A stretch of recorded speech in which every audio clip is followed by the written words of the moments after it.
저는 붉은 단풍 위로 하얀 눈이 내리는 장면을 보는 순간 지난 40년간 찍어온 모든 영상이 초라하게 느껴졌어요.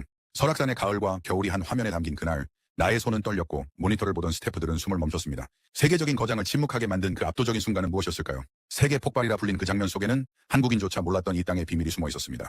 나에게 도대체 무슨 일이 있었던 걸까요? 영국 거장 다큐멘터리 감독이 설악산에서 발견한 한국의 진짜 얼굴, 그 경이로운 순간을 지금부터 공개합니다. 이야기를 시작하기 전 구독과 좋아요로 대한민국의 힘찬 미래를 응원해주세요. 안녕하세요. 저는 영국의 다큐멘터리 감독입니다. 제가 처음 이 장면을 모니터로 확인했을 때 저는 영상 파일이 망가진 줄 알았습니다. 붉은색, 주황, 분홍, 그리고 그 위에 갑자기 내려앉은 눈. 자연이 이렇게 대담하게 색을 섞을 수 있다는 걸 저는 한국에서 처음 알았어요. 40년 넘게 카메라를 들고 세계의 산을 찍어봤지만 이런 조합은 본 적이 없었습니다. 저는 영국에서 태어나 평생 산에 집착하며 살아왔어요. 16살 때 처음 스코틀랜드의 하이랜드를 올랐던 그날부터 산은 제 인생의 전부가 됐죠. 대학에서 영상을 전공했지만 정작 제가 찍고 싶었던 건 사람이 아니라 산이었습니다. 사람들은 말했어요. 산을 찍어서 뭘 하려고 하냐고요. 하지만 저는 믿었습니다. 산을 통해 나라의 얼굴을 볼 수 있다고요. 25에 처음 알프스를 찍었고 30에는 히말라야로 갔습니다. 그 뒤로 안데스, 로키, 킬리만자로까지 세계의 모든 산맥을 카메라에 담았어요. 사람들은 제 작품에 감탄했지만 저는 늘 결정적인 무언가가 빠져 있다고 느꼈습니다. 거대한 본구리는 많았지만 그건 누구나 담을 수 있는 스펙터클에 불과했습니다. 한국은 솔직히 제 리스트에 없었습니다. 세계는 한국을 K-팝과 드라마로 기억하고 있었고 저 역시 그랬어요. 작은 나라, 빠르게 성장한 나라, 기술의 나라, 그게 제가 아는 한국의 전부였죠. 산의 나라라는 생각은 한 번도 해본 적이 없었습니다. 그러다 우연히 한국인 사진작가의 전시회를 보게 됐어요. 런던의 작은 갤러리였는데 거기 걸린 사진 한 장이 제 발을 붙잡았습니다. 붉은 숲과 하얀 봄꼬리가 공존하는 풍경이었죠. 설명을 읽어보니 설악산이라는 곳이었어요. 그날 밤 저는 항공행 티켓을 예약했습니다. 인천공항에 도착했을 때는 11월 초였습니다. 서울의 야경을 보며 생각했어요. 이렇게 현대적인 도시에 정말 제가 찾는 산이 있을까 하고요. 번화가를 걷는 사람들, 넌사인, 끊임없이 울리는 자동차 경적, 이 모든 게 산과는 너무 멀어 보였습니다. 하지만 설악산으로 가는 길에서 생각이 바뀌기 시작했어요. 고속도로 양옆으로 끝없이 이어지는 산줄기를 보면서 깨달았습니다. 한국은 산으로 둘러싸인 나라였어요. 도시가 아무리 발전해도 고개만 들면 산이 보이는 곳, 그게 한국이었죠. 속초에 도착한 건 새벽이었습니다. 영하의 공기가 얼굴을 때렸고 숨을 쉴 때마다 하얀 입김이 피어올랐어요.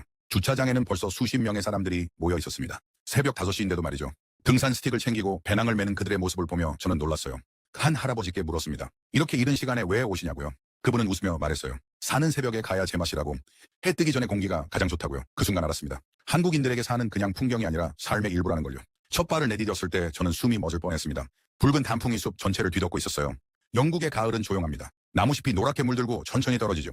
하지만 한국의 가을은 불타오르고 있었어요. 마치 누군가 붉은 잉크를 산 전체에 쏟아부은 것 같았습니다. 카메라를 들었지만 어디서부터 찍어야 할지 몰랐어요. 모든 방향이 그림이었고 모든 순간이 셔터를 누를 타이밍이었습니다. 가이드가 말했어요. 한국의 가을은 2주밖에 안 된다고요. 그 짧은 시간 동안 산 전체가 이렇게 변한다고 했습니다. 저는 이해했습니다. 왜 이 색이 이토록 강렬한지를요. 이 짧은 절정의 순간에 모든 생명력을 폭발시켜야 했기 때문이겠죠. 1시간쯤 올랐을 때 바람이 세졌습니다. 하늘이 흐려지고 구름이 빠르게 몰려왔어요. 가이드가 긴장한 표정으로 말했습니다. 오늘 첫눈이 올지도 모른다고요. 저는 가슴이 뛰었어요. 가을과 겨울이 한날 1시에 만나는 장면을 카메라가 받아줄 수 있을까 하는 기대감 때문이었습니다. 그리고 그 순간이 왔습니다. 처음엔 작은 얼음 알갱이 같은 게 떨어졌어요. 그러다 점점 커지더니 진짜 눈송이가 되기 시작했습니다. 붉은 단풍잎 위로 하얀 눈이 내려앉는 광경. 저는 카메라를 들 수도 없었어요. 그냥 서서 바라볼 수밖에 없었습니다. 40년 동안 히말라야의 폭풍도 찍었고 알프스의 설사태도 담았습니다. 거대한 자연의 스펙터클 앞에서 수없이 셔터를 눌렀어요. 하지만 이 순간만큼 극적인 장면은 없었습니다. 세상은 완벽한 침묵에 잠겼고 아무 소리도 들리지 않았습니다. 클로즈업으로 담았습니다. 붉은 잎 위로 떨어지는 하얀 눈송이 하나하나를요. 그리고 천천히 카메라를 들어올려 전체 풍경을 담았어요. 붉은 숲 위로 하얀 눈이 쌓이고 그 뒤로 뾰족한 봄꼬리가 서 있는 장면. 모니터로 확인하는 순간 저는 알았습니다. 이게 제 인생 최고의 장면이 될 거라고요. 함께 온 스태프가 말했어요. 믿을 수 없다고. 이게 진짜냐고요. 저도 믿기지 않았습니다. 자연이 이렇게 완벽한 타이밍으로 두 계절을 보여줄 수 있다니요. 한국의 기후가 만들어낸 기적이었어요. 눈은 계속 내렸습니다. 처음엔 조심스럽게, 그러다 점점 더 과감하게요. 붉은 숲이 하얗게 변해가는 모습을 보면서 저는 한 가지 생각에 사로잡혔어요. 이 장면을 보는 한국 사람들은 이게 얼마나 특별한 순간인지 알고 있을까 하는 거였습니다. 드론을 띄웠어요. 높이 올라갈수록 더 놀라운 광경이 펼쳐졌습니다. 붉은 숲과 하얀 봉우리가 만드는 대비, 그 사이로 흐르는 구름. 유럽의 알프스는 거대했지만 설악산은 섬세했어요. 봉구리 하나하나가 마치 붓으로 그린 것처럼 날카로웠습니다. 한국의 산은 크지 않지만 치밀하다는 생각이 들었죠. 카메라를 통해 보면서 문득 깨달았습니다. 이 장면이 왜 이렇게 제 가슴을 울리는지를요. 한국의 역사가 겹쳐 보였어요. 혹독한 겨울 같은 시간들 위에서도 늘 이렇게 붉게 타오르는 생명을 지켜낸 나라. 그게 한국이었습니다. 능선을 따라 패닝쇼를 찍었어요. 뾰족한 봄구리들이 줄지어 서 있고 그 사이로 눈발이 휘날렸습니다. 스태프가 타임랩스를 돌리는 동안 저는 그냥 서서 바라봤어요. 구름이 본구리를 감쌌다가 풀어주기를 반복했습니다. 마치 산이 숨을 쉬는 것 같았어요. 한참을 그렇게 서 있다가 문득 주변이 너무 조용하다는 걸 느꼈습니다. 눈 내리는 소리도 들리지 않았고 바람 소리도 없었어요. 완벽한 침묵이었습니다. 저는 스태프에게 신호를 보냈어요. 모든 장비를 끄고 이 소리를 녹음하자고요. 5분간 아무것도 하지 않았습니다. 그냥 서서 이 고요함 속에 있었어요. 그때 생각했습니다. 한국의 젊은 세대에게 이 소리를 선물하고 싶다고요. 여러분의 나라가 얼마나 고요하고도 위대한지 잊지 않으셨으면 해서였습니다. 눈이 그치고 나서 더 깊은 곳으로 들어갔습니다. 가이드가 사찰이 있다고 했어요. 산속 깊은 곳에 1000년 넘게 자리를 지키고 있는 절이라고 했습니다. 저는 궁금했어요. 왜 사람들은 이렇게 깊은 산속에 절을 지었을까 하고요. 1시간쯤 더 올라가니 사찰이 나타났습니다. 지붕 위에 눈이 소복이 쌓여 있었고 처마 끝에 매달린 풍경이 바람에 흔들렸어요. 그 소리가 이상하게 마음을 편안하게 만들었습니다. 스님 한 분이 나오셨어요. 70대쯤 되어 보이는 분이었는데 눈 내린 산을 보며 미소 짓고 계셨습니다. 제가 인사를 드리자 한국말로 뭐라고 하셨어요? 한의서나 가이드가 통역해줬습니다. 오늘 같은 날 외국 손님이 오다니 인연이 깊다고 하신대요. 차를 대접받으며 스님께 여쭤봤습니다. 왜 이렇게 깊은 산에서 사시냐고요? 스님은 잠시 생각하시더니 말씀하셨어요. 산이 곧 수행의 공간이라고. 한국 사람들은 오래전부터 힘들 때마다 산으로 왔다고 하셨습니다. 전쟁이 있었을 때도 나라가 어려웠을 때도 사람들은 산으로 왔대요. 위로를 받으러요. 저는 그 말을 들으면서 이해했습니다. 왜 새벽부터 그렇게 많은 사람들이 산으로 향하는지를요. 산은 한국인들의 안식처였어요. 절 마당에 단풍잎이 쌓여 있었습니다. 눈과 뒤섞여 묘한 풍경을 만들고 있었어요. 저는 그걸 한참 찍었습니다. 범종 옆에 쌓인 눈, 목어 위로 떨어진 단풍잎, 돌계단 사이로 비치는 붉은색, 모든 게 그림이었어요. 스님께서 설악산 이야기를 들려주셨습니다. 설악이라는 이름 자체가 눈 덮인 산이라는 뜻이래요. 1년 10달이 눈으로 덮여 있다 해서 붙여진 이름이라고 하셨습니다. 저는 그 말을 듣고 무릎을 쳤어요. 그래서 이 산이 이렇게 극적인 모습을 보여주는구나 싶었습니다. 하지만 저는 여기에 하나를 더 붙이고 싶었어요. 불타는 단풍 위에 눈이 내리는 산이라고요. 그게 제가 본 설악산이었습니다. 절에서 내려오는 길에 구름이 능선을 덮었습니다. 봄구리가 보였다 숨었다를 반복했어요. 게리스, 가이드가 말했습니다. 저 모습이 한국 사람들의 정서와 닮았다고요. 한이라는 감정이 저렇게 봄구리 속에 숨어 있다가 때때로 모습을 드러낸다고 했습니다. 저는 한이라는 단어를 알고 있었어요. 슬픔과 그리움이 섞인 복잡한 감정이라고 들었었죠. 하지만 그날 구름 낀 능선을 보면서 진짜로 이해했습니다. 숨겨진 아픔, 하지만 결코 사라지지 않는 그 무엇. 그런데 신기한 건 이 산이 슬프지만은 않다는 거였어요. 붉게 타오르는 숲을 보세요. 저건 슬픔이 아니라 생명력이었습니다. 한국 사람들에게는 한도 있지만 흥도 있다고 가이드가 설명했어요. 그 둘이 공존하는 게 한국 문화라고 했습니다. 저는 카메라에 그 모습을 담았습니다. 구름에 가려진 본구리와 붉게 타오르는 숲을요. 슬픔과 기쁨이 한 화면에 공존하는 장면.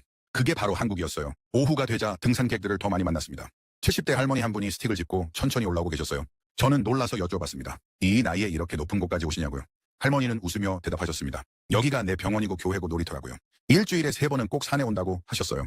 저는 그 순간 이해했습니다. 이 산은 단순한 자연이 아니라 한국인의 마음속 안식처라는 걸요. 20대로 보이는 청년들도 만났습니다. 액션캠을 들고 사진을 찍고 있었어요. SNS에 올릴 거라고 했습니다. 바쁜 도시 생활에서 벗어나 이렇게 산에 와야 숨을 쉴 수 있다고 말했어요. 습니다. 여러분은 아마도 자신들이 얼마나 특권적인 풍경 속을 걷고 있는지 모를 거라고요. 세계 어디에도 이런 산은 없다고 했어요. 청년들은 의아한 표정을 지었습니다. 그냥 평범한 산 아니냐고요. 저는 고개를 저었어요. 평범하지 않다고, 이건 기적이라고 말했습니다. 붉은 가을과 하얀 겨울이 동시에 존재하는 곳. 그런 산은 이 세상에 설악산밖에 없다고 했어요. 내려오는 길에 국립공원 관리인을 만났습니다. 새벽부터 등산로를 점검하고 눈을 치우는 분이었어요. 제가 감사하다고 인사를 드렸습니다. 이 아름다움은 우연히 유지되는 게 아니라 누군가의 노력 덕분이라고 말했어요. 관리인분은 쑥스러워하시며 말했습니다. 당연한 일이라고요. 이 산은 한국의 보물이니까 지켜야 한다고 하셨어요. 그 말에 저는 또 한 번 감동했습니다. 한국 사람들의 산에 대한 사랑이 얼마나 깊은지 느낄 수 있었거든요. 해가 기울기 시작했습니다. 서서히 어두워지는 산을 보며 저는 생각했어요. 이 장면을 마지막 작품처럼 찍어야겠다고요. 황혼이 왔습니다. 서쪽 하늘이 붉게 물들기 시작했고 능선 위로 빛이 쏟아졌어요. 붉은 숲이 더 붉어지는 순간이었습니다. 마치 산 전체가 불타오르는 것 같았어요. 저는 삼각대를 세우고 카메라 앞에 섰습니다. 40년 경력의 다큐멘터리 감독이지만 그날만큼은 떨렸어요. 이 장면을 제대로 담을 수 있을까 하는 두려움 때문이었습니다. 아니, 솔직히 말하면 이게 마지막일지도 모른다는 생각이 들었어요. 저는 올해 68입니다. 젊지 않죠. 히말라야를 오르던 시절의 체력은 이미 오래전에 사라졌어요. 무릎도 아프고 숨도 자주 차올랐습니다. 언젠가는 카메라를 내려놓아야 할 날이 올 거라는 걸 알고 있었어요. 그래서 설악산을 마지막 작품처럼 찍기로 했습니다. 모든 순간을 놓치지 않으려고 했었어요. 해가 지는 동안 수백 컷을 찍었습니다. 같은 구도, 같은 피사체였지만 빛이 변할 때마다 전혀 다른 풍경이 펼쳐졌어요. 푸른 그림자가 계곡을 채우기 시작했습니다. 붉은 숲과 푸른 그림자가 빚어내는 대비. 그것은 제가 지금껏 본 어떤 색보다 아름다웠습니다. 자연이 만든 완벽한 조화였습니다. 스태프가 조용히 다가와 말했습니다. 감독님 얼굴이 이상하다고요. 울고 계시냐고 물었어요. 저는 그제야 제 뺨을 타고 흐르는 눈물을 느꼈습니다. 언제부터 울고 있었는지 몰랐어요. 왜 우는지 스스로도 정확히 알 수 없었습니다. 그냥 벅차올랐어요. 평생 산을 찍으며 살아온 제 인생이 이 순간을 위한 준비였다는 생각이 들었거든요. 알프스도 히말라야도 모든 여정이 저를 설악산으로 데려오기 위한 과정이었던 것 같았어요. 해가 완전히 지고 어둠이 내렸습니다. 별이 하나둘 나타나기 시작했어요. 도시의 불빛이 멀리 보였지만 산속은 완벽한 어둠이었습니다. 저는 장비를 정리하지 않고 그냥 앉아 있었어요. 문득 고향이 떠올랐습니다. 영국의 작은 마을에서 태어나 자랐죠. 그곳에도 언덕이 있을 녹색 초원과 양떼가 있는 평화로운 풍경이었습니다. 하지만 극적이지는 않았어요. 영국의 자연은 부드럽고 온화했습니다. 근데 완음, 한국은 달랐어요. 이 나라의 자연은 극단을 보여줬습니다. 뜨거운 여름과 혹독한 겨울, 짧지만 폭발적인 가을, 그리고 그 모든 게 이 작은 땅에 압축되어 있었어요. 제가 태어난 나라와 제가 사랑하게 된 나라, 둘 사이의 거리는 비행기로 11시간이었지만 그날 밤 제 마음속 거리는 훨씬 가까워졌습니다. 아니 어쩌면 이미 하나가 되었는지도 모르겠습니다. 가이드가 숙소로 돌아가자고 했습니다. 하지만 저는 조금만 더 있고 싶었어요. 이 순간이 끝나는 게 아쉬웠거든요. 마치 꿈에서 깨고 싶지 않은 것처럼 말이죠. 그리고 결국 내려왔습니다. 어둠 속에서 헤드랜턴을 켜고 천천히 걸었어요. 낮에 올라올 때는 몰랐던 소리들이 들렸습니다. 계곡물 흐르는 소리, 나뭇가지 흔들리는 소리, 어디선가 들려오는 새 울음소리. 숙소에 도착해서 촬영한 영상을 확인했습니다. 노트북 화면에 뜬 장면들을 보며 또 한 번 놀랐어요. 현장에서 봤을 때보다 더 아름다웠습니다. 카메라가 제 눈보다 더 많은 걸 담아냈더라고요. 특히 해질녘 장면이 압권이었습니다. 붉은 숲 위로 기울어가는 햇살, 그리고 그 빛을 받아 반짝이는 눈송이들. 저는 그 장면을 보며 확신했어요. 이게 제 최고의 작품이 될 거라고요. 스태프들도 흥분해 있었습니다. 40년 경력의 감독과 함께 일하면서 이런 장면은 처음 본다고 했어요. 저도 동의했습니다. 저 역시 처음이었으니까요. 그날 밤 잠이 오지 않았습니다. 머릿속에 낮에 본 장면들이 계속 떠올랐어요. 붉은 잎 위로 떨어지는 눈, 구름에 가려졌다 나타나는 봉우리, 황혼의 능선. 눈을 감아도 그 풍경들이 선명했습니다. 해나마르선이 생각은 아르시스토리엄 제가 왜 이렇게 감동받았는지를요. 단순히 아름다워서만은 아니었어요. 뭔가 더 깊은 이유가 있었습니다. 큰의 말 그리고 깨달았습니다. 설악산은 저에게 삶의 은유를 보여줬던 거예요. 계절이 바뀌는 것처럼 인생도 변하고 눈이 녹듯 슬픔도 지나가고 단풍처럼 우리도 언젠가 떨어진다는 것. 하지만 그 모든 과정이 아름답다는 것을요. 68배 나이에 이걸 깨닫게 된 게 늦었다고 생각할 수도 있어요. 인생의 황홍이에 이런 깨달음을 얻을 수 있어서요. 다음 날 아침 다시 산으로 올랐습니다. 어제와는 다른 루트였어요. 가이드가 더 좋은 전망대가 있다고 했거든요. 새벽 5시에 출발했는데 벌써 사람들이 줄을 서 있었습니다. 한국 사람들의 산 사랑은 정말 대단했어요. 젊은 사람부터 노인까지, 혼자 오는 사람부터 가족 단위까지 모두가 산으로 향하고 있었습니다. 이건 단순한 취미가 아니었어요. 우리나라 문화와 교수님께서 이때나 전망대에 도착했을 때 해가 막 떠오르고 있었습니다. 능선 너머로 붉은 빛이 퍼지기 시작했어요. 어제 내린 눈이 그 빛을 받아 분홍빛으로 물들었습니다. 사람들이 일제히 카메라를 들었습니다. 저도 찍었어요. 이 영화에는 있는 하지만 중간에 카메라를 내려놓았습니다. 그냥 눈으로 보고 싶었거든요. 렌즈를 통하지 않고 직접 보고 싶었어요. 그 순간을 지금도 기억합니다. 차가운 바람이 얼굴을 스쳤고 발밑에는 눈이 밟혔어요. 주변 사람들의 감탄 소리가 들렸고 누군가는 조용히 울고 있었습니다. 저는 생각했어요. 한국인 여러분, 여러분의 사는 세계 그 어느 산에도 뒤지지 않습니다. 아니 제 카메라에게는 이미 세계 최고였습니다. 알프스의 웅장함도 히말라야의 신비로움도 모두 아름다웠어요. 하지만 설악산처럼 마음을 울리는 산은 없었습니다. 왜냐하면 이 산에는 사람의 온기가 있었거든요. 한국 사람들이 이 산을 얼마나 사랑하는지, 이 산이 그들에게 얼마나 소중한지 느낄 수 있었어요. 그 사랑이 산을 더 아름답게 만들었습니다. 해가 완전히 떠올랐습니다. 새로운 하루가 시작됐어요. 저는 다시 카메라를 들었습니다. 아직 찍어야 할 장면들이 많이 남아있었거든요. 하지만 이미 알고 있었어요. 어떤 장면을 더 찍든 어제 본 그 순간을 넘을 수는 없을 거라는 걸요. 붉은 단풍 위로 처음 눈이 내렸던 그 순간, 그게 제 인생 최고의 장면이었습니다. 일주일 설악산에서 보냈습니다. 매일 다른 코스를 올랐고 다른 시간대를 담았어요. 새벽의 설악, 전고의 설악, 황혼의 설악 모두 달랐지만 똑같이 아름다웠습니다. 마지막 날도 샤리와 시험 등 짐을 싸면서 이상한 감정이 들었어요. 떠나고 싶지 않았습니다. 40년 동안 세계를 돌아다니며 살았지만 한 곳을 떠나는 게 이렇게 아쉬웠던 적은 없었어요. 공항으로 가는 차 안에서 창밖을 계속 봤습니다. 스쳐 지나가는 산들이 작별 인사를 하는 것 같았어요. 저도 마음속으로 인사했습니다. 고맙다고, 잊지 않겠다고요. 런던에 돌아와서 바로 편집을 시작했습니다. 보통은 촬영 후 한 달쯤 쉬는데 이번엔 참을 수가 없었어요. 빨리 사람들에게 보여주고 싶었거든요. 설악산이 얼마나 대단한 곳인지 알리고 싶었습니다. 편집실에서 영상을 보는 동안 계속 웃었어요. 아니 우리끼리 울기도 하였습니다. 화면 속 장면들이 너무 아름다워서 믿기지 않았거든요. 정말 제가 찍은 게 맞나 싶을 정도였어요. 특히 처음 파노라마 장면을 다시 보는 순간 숨이 멎었습니다. 붉은 숲과 하얀 봉구리가 만드는 그 완벽한 조합. 드론이 천천히 날아가며 담은 능선의 곡선. 그 위로 흘러가는 구름과 햇살. 편집 조수가 말했어요. 이건 CGI 같다고요. 너무 완벽해서 진짜 같지 않다고 했습니다. 저는 웃으며 대답했어요. 진짜라고, 한국에는 정말 이런 곳이 있다고요. 영상을 완성하는데 2달이 걸렸습니다. 60분짜리 다큐멘터리를 만드는데 보통 6개월은 걸리는데 이번엔 달랐어요. 손이 저절로 움직였습니다. 마치 영상이 스스로 완성되기를 원하는 것 같았어요.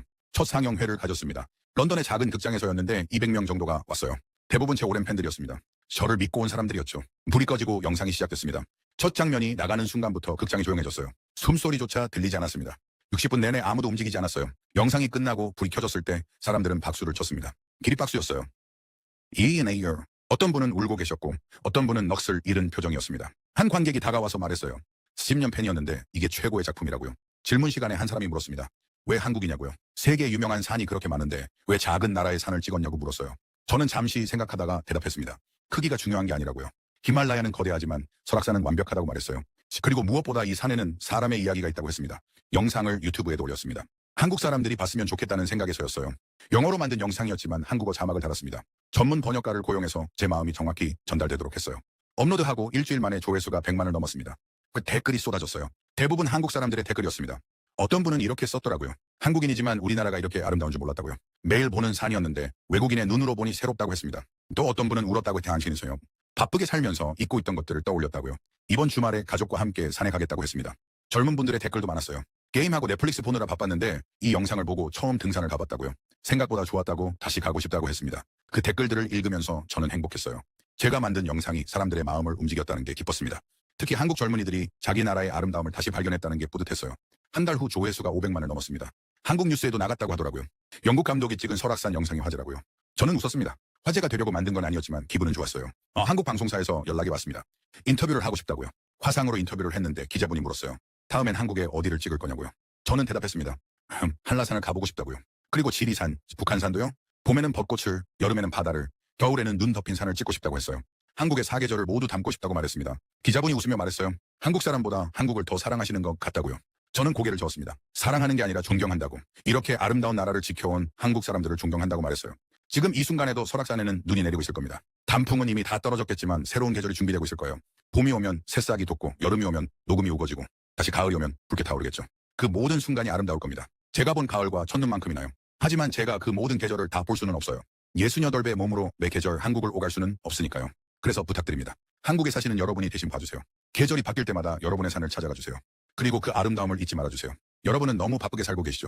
아침부터 밤까지 일하고 공부하고 경쟁하며 사세요. 저도 압니다. 한국이 얼마나 치열한 곳인지요. 하지만 가끔은 멈춰 서세요. 고개를 들어 산을 보세요. 여러분의 나라는 고요하고도 위대합니다. 작지만 완벽하고 치열하지만 아름다워요. 이 세계는 그걸 잊지 않으셨으면 합니다. 이 영상을 만들면서 저는 많은 걸 배웠어요. 산을 찍는 기술이 아니라 삶을 바라보는 방법을요. 계절이 변하듯 인생도 변하고 눈이 녹듯 어려움도 지나간다는 것. 하지만 산은 늘 그 자리에 있다는 것을요. 제가 한국의 다른 산과 바다, 계절을 계속 기록할 수 있도록 이 여정에 함께 해주세요. 구독을 눌러주시고 좋아요를 남겨주세요. 그리고 여러분이 사랑하는 한국의 풍경을 댓글로 알려주신다면 그게 다음 촬영지의 지도가 될 겁니다. 언젠가 이 영상이 오래된 파일이 되더라도 설악산의 가을과 첫눈은 여러분의 기억 속에서 계속 이어지길 바랍니다. 그리고 여러분의 자녀들도 그 자녀들도 이 아름다움을 누릴 수 있기를 바라요. 세계가 한국을 K-팝과 드라마로만 기억하는 시대는 지났습니다. 이제 세계는 한국을 산의 나라로, 자연의 나라로, 아름다움의 나라로 기억하게 될 거예요. 저는 그 시작을 만들고 싶습니다. 마지막으로 한 가지만 더 말씀드릴게요. 제가 설악산에서 무릎을 꿇었다는 건 항복한 게 아니에요. 경의를 표한 겁니다. 이 아름다운 땅과 그걸 지켜온 사람들에게요. 감사합니다. 여러분의 산을 찍을 수 있게 해주셔서요. 그리고 이 늙은 감독에게 인생 최고의 작품을 만들 기회를 주셔서요.